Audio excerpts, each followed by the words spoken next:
Welcome po sa aking YouTube channel. Sa mga hindi pa po nagsusubscribe, please click the subscribe button po. At huwag kalimutang i-click ang notification bell para ma-update po tayo sa mga new upload videos. Ayan, ang lulutuin natin po ay ginisang ampalaya. At ang ating mga sangkap, syempre po, ang ating ampalaya. Ayan po, nakat ko na.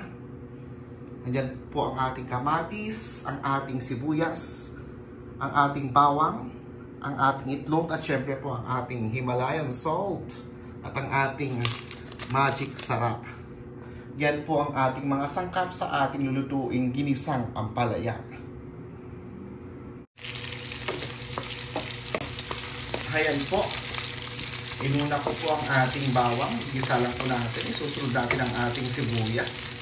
Yan, pwede na.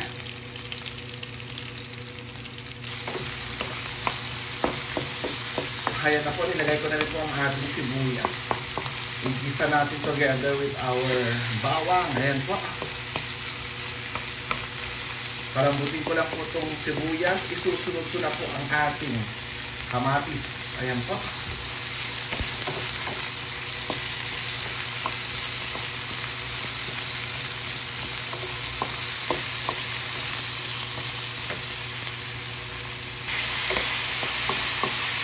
At yan na po, nailagay ko na rin po ang ating kamatis.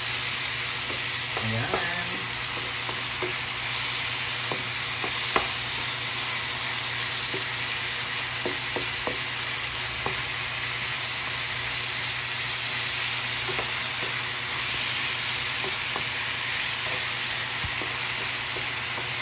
Igisa-gisa lang natin. Ituloy lang natin ang kamatis.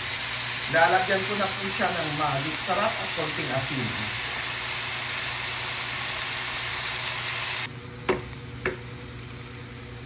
Ayan na po. Malambot na po ang ating kamatis. Ayan. Ayan na po. Niligay ko na rin po ang ating ampalaya. Nilagyan ko po siya ng konting tubig para maluto naman ang ating ampalaya po. Tinimplahan ko na po yan. Ayan. Lutuin ko lang yung ampalaya, then isusunod na natin ang itlog po.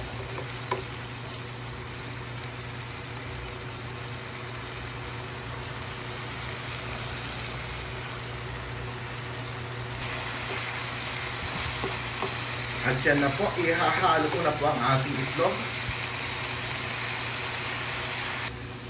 Ayan, ito na po ang ating ginisang ampalaya with itlog po. Ayan.